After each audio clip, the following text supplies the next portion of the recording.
La politique anti-marocaine empruntée par le régime algérien, elle est excessive, elle est tellement excessive, exagérée, qu'elle génère de crise en crise. On en a en crise en crise. À cause de ce problème du Sahara occidental, qui est devenu une obsession.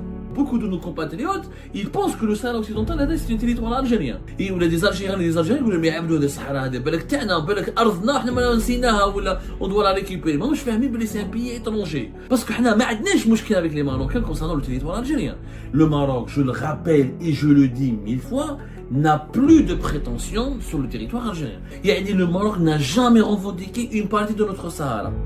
Et ni Tindouf, ni Béchar, ni Walou, depuis 72. Allez, on en fait une obsession.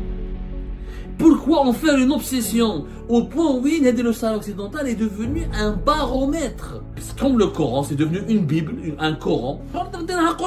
Wallah al-Adim, à l'époque, on aurait dû écouter quelqu'un qui en 2019, il nous avait conseillé sagement d'aller régler ce problème définitivement. Il fallait régler le problème du Sahara, il fallait accepter de tourner la page du Sahara occidental.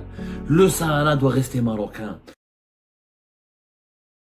Il faut être aveugle, il faut être idiot, il faut être vraiment inconscient et immature et écervelé pour penser qu'on peut vivre en paix et avoir la sécurité et le développement et le progrès si nous avons des relations de mauvais voisinage et que nous évoluons dans un environnement géopolitique hostile, dangereux et instable. C'est le cas aujourd'hui de l'Algérie.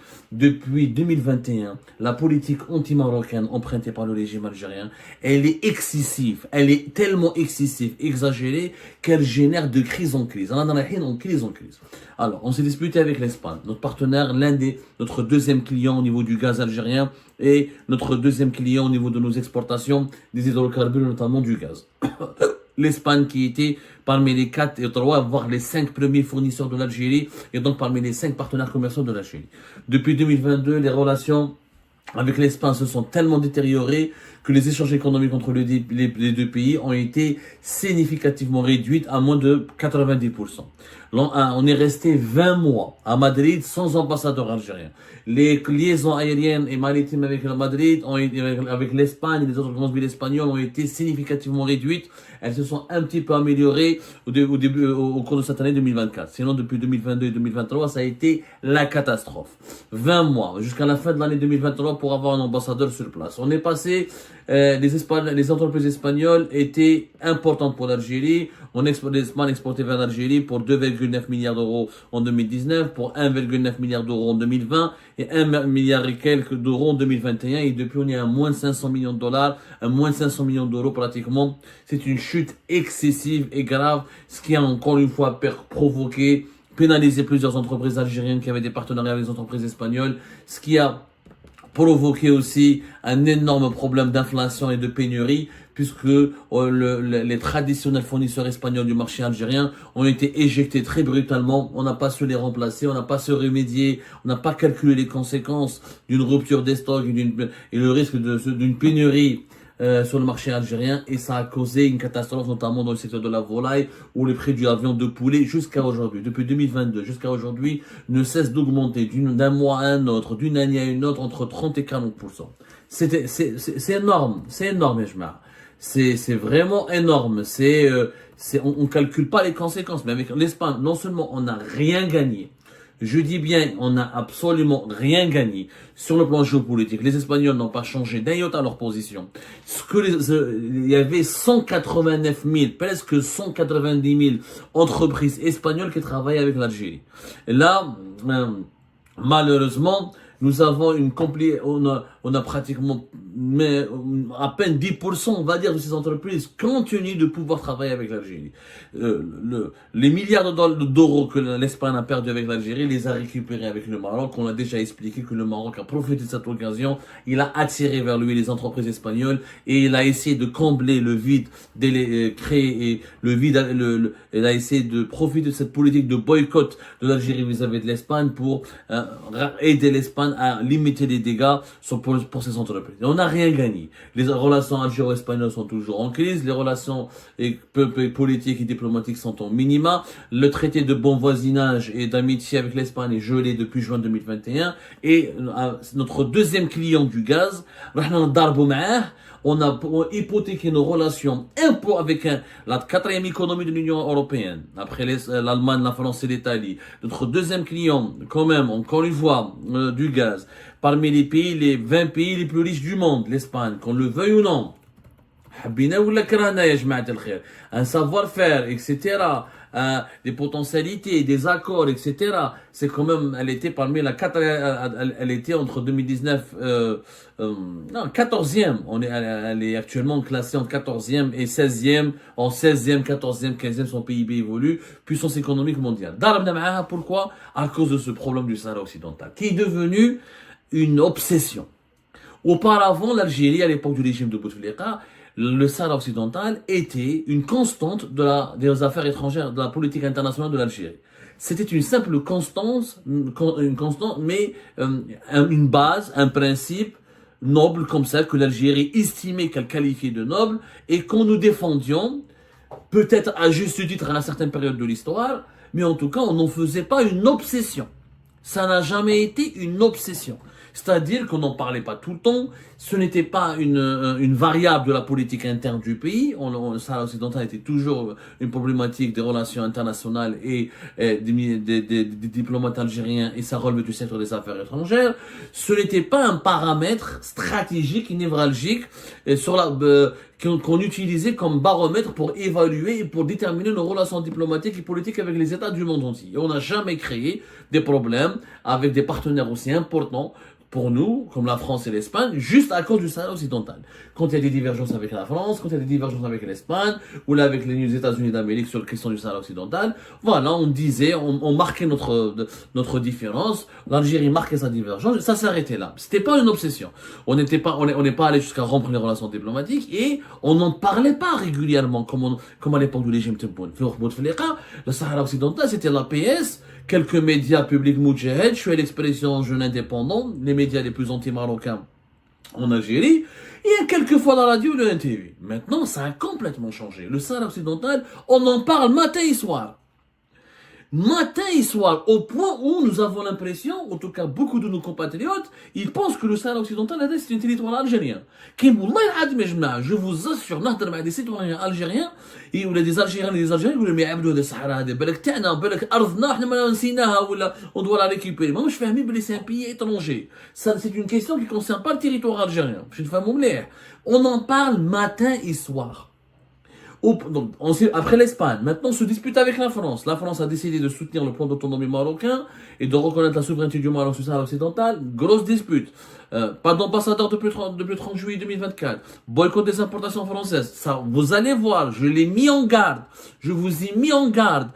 Ça va produire des conséquences désastreuses pour les Algériens et les Algériens pour leur pouvoir d'achat. La France est notre deuxième fournisseur après la Chine. C'est quand même le premier, le deuxième et l'un des 3 premiers fournisseurs pour les matières agricoles alimentaires. On en a parlé tout à l'heure dans une émission.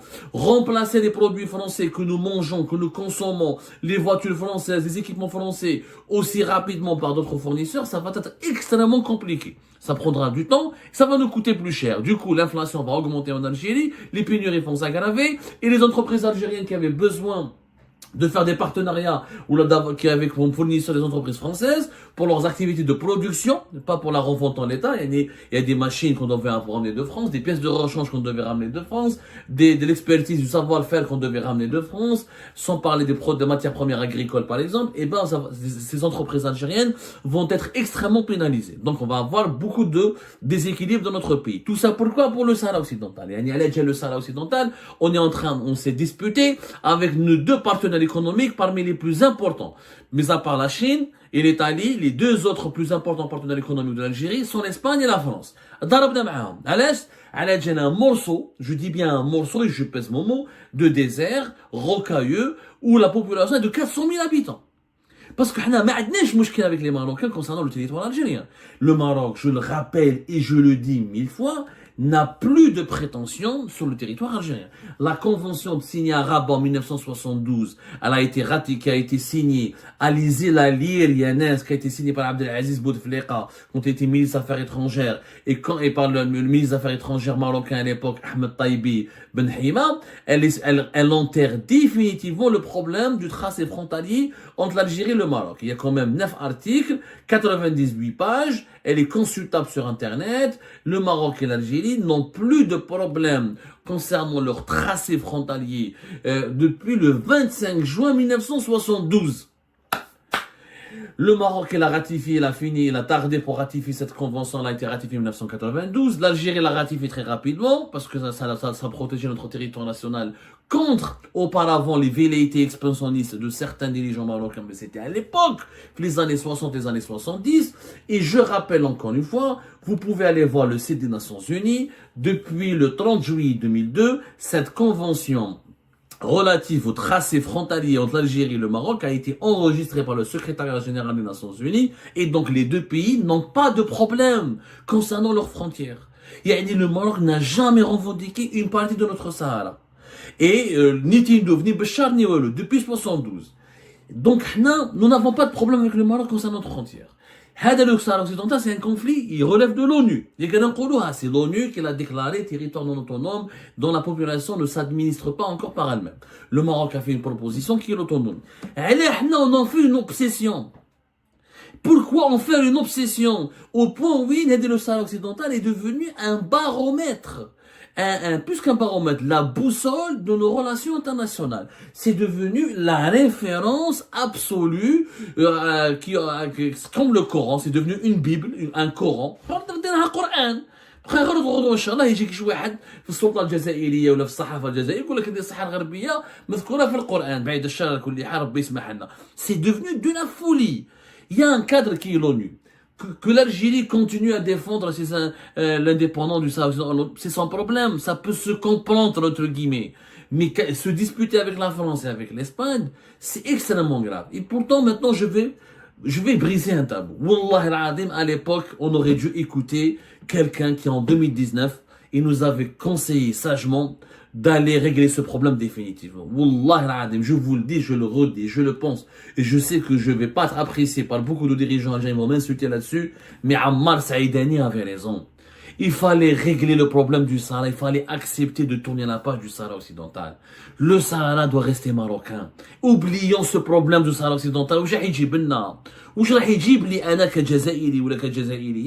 Au lieu d'aller financer le Polisario qui nous coûte, et on en a parlé, fait Algérie part, plus d'1 milliard de dollars chaque année, on en a donné des chiffres, on a fait une enquête fouillée, etc.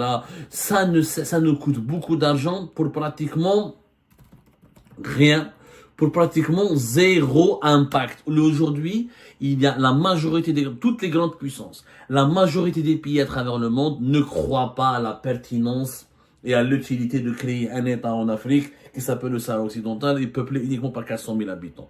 Des États plus anciens et plus historiques et plus solides, encore comme le Mali, comme le Niger, comme le Burkina Faso, peuplés par une vingtaine de millions d'habitants et qui ont des armées et qui ont des constances et qui ont des relations historiques et ancestrales avec plusieurs puissances importantes de ce monde et qui ont un ancrage historique, n'arrivent pas à survivre, à s'en sortir seuls face au terrorisme, face au grand banditisme, face à l'insécurité. Comment un pays comme le Sahara va survivre? Et ne me comparez pas avec les pays du Golfe qui ont été créés dans les années 60. Les pays du Golfe ont eu le protectorat américain. Les États-Unis d'Amérique, et la Grande-Bretagne et l'Occident a accompagné la création du Qatar, des Émirats Arabes Unis, du Koweït, etc. Et le fait qu'ils avaient des richesses importantes en pétrole ou en gaz, ça a permis à ces Émirats d'exister. Et d'ailleurs, ils ont été créés en pleine guerre froide. Il y avait un contexte politique totalement différent. Et le fait qu'il y ait un parrainage américain et occidental a stabilisé ces Émirats et ça leur a permis de se développer. En réalité, ce sont des pays, des créations occidentales vivant selon un modèle culturel islamique ou arabe. Mais la forte domination de l'influence occidentale sur les pays du Golfe leur a permis d'avoir une protection. Mais qui va permettre au Sahara occidental de se développer? Qui va le protéger? L'Algérie. On n'a pas encore, on a du mal à protéger notre propre territoire, à développer notre propre territoire, à essayer de rattraper ce que nous avons, ce que nous accusons comme sous-développement. Ça n'apporte rien. Et Ammar Saïdani en 2019, il avait totalement raison. Qu'est-ce qu'il avait dit en octobre 2019 Ammar Saïdani dans une interview accordée à TSA? Je pense que l'Algérie a versé pendant 50 ans des sommes faramineuses à ce qu'il appelait le Polisario. Et cette organisation n'a rien fait et n'est pas parvenue à sortir de l'impasse. L'argent versé au Polisario, avec lequel ses membres se baladent depuis 50 ans dans les hôtels de luxe, doit revenir à Souk Haras, Al-Bayt, Taman al-Assad et autres villes algériennes. Voilà ce qu'il a dit. Il a osé, c'était le seul et premier haut responsable algérien, Ammar Saïdani, ancien patron du FLN, ancien président de la PN, je rappelle, il a dit le Sahara est marocain et rien d'autre. Il faudrait que les Algériens l'acceptent, il faudrait on tourne la page. Et est-ce qu'il a tort aujourd'hui avec Kéchofou, avec le développement des événements? Est-ce que Ammar Saïdani a tort? On l'a traité de traître à l'époque. On l'a insulté. Sabine, Mkheline, c'est un traître, c'est un corrompu, etc. Mais sur le plan purement géopolitique et rationnel, il a eu raison. Si l'Algérie avait accepté de reconnaître la souveraineté du Maroc sur le Sahara occidental, si elle avait tourné la page des tensions avec le Maroc, si on avait créé une relation de bon voisinage avec le Maroc, si on avait relancé le Maghreb, et en 2019, Ammar Saïdani, elle avait dit, il y avait une conjoncture historique très importante. Il y avait un changement politique en Algérie, il y avait un nouveau président en Tunisie, il y avait un nouveau départ, une nouvelle configuration en Libye, il y avait des changements aussi en Mauritanie. On aurait pu repartir sur de nouvelles bases et créer ce foutu Maghreb qui aujourd'hui est devenu colonisé par des puissances étrangères comme la Russie, comme la France, les États-Unis, les Émirats, etc., etc. Nous sommes devenus des pays colonisés. Qu'on le veuille ou non. La Tunisie faillite, elle n'est pas du tout indépendante, elle n'est pas du tout souveraine. La Libye divisée dans une insécurité totale et dominée par les puissances étrangères. La Mauritanie très seule et très faible, elle dépend essentiellement du soutien de l'Arabie Saoudite, des Émirats et de l'Occident et des relations de bon voisinage avec l'Algérie et le Maroc pour exister. Et l'Algérie et le Maroc qui s'engravent, qui s'enfoncent dans leur division interne. Ça a été une connerie. La conjoncture est favorable pour relancer l'Union du Maghreb, l'avait dit Ammar Saïdani, qu'on a trop méprisé, on l'a rabaissé pour rien. Alors ce mec, je le dis, moi je pèse mes mots, je tiens à lui présenter mes excuses parce qu'il avait raison. Si dès 2019 on avait réglé le problème de la marocanité du Sahara occidental, la reconnaissance de la souveraineté marocaine du Sahara occidental, le plan d'autonomie du Maroc, on aurait eu des bonnes relations, on aurait enterré l'âge de guerre. Est-ce que le Maroc aurait normalisé ses relations avec Israël en décembre 2020? Je vous pose la question et que chacun d'entre nous, est-ce que le Maroc aurait été contraint de normaliser ses relations avec Israël si l'Algérie avait accepté le plan d'autonomie marocain dès le départ et elle avait accepté de tourner la page et on aurait accepté la souveraineté du Maroc sur le Sahara occidental? Jamais le Maroc n'aurait normalisé ses relations avec Israël. Et on le sait tous que si le Maroc a normalisé ses relations avec Israël en décembre 2020, parce qu'il se sentait poussé, contraint, encerclé par l'Algérie, les frontières fermées depuis les années 90, le problème du Sahara occidental patine au niveau des instances internationales, la normalisation avec Israël a permis au Maroc d'obtenir quoi? D'obtenir la reconnaissance américaine de sa souveraineté sur le Sahara occidental.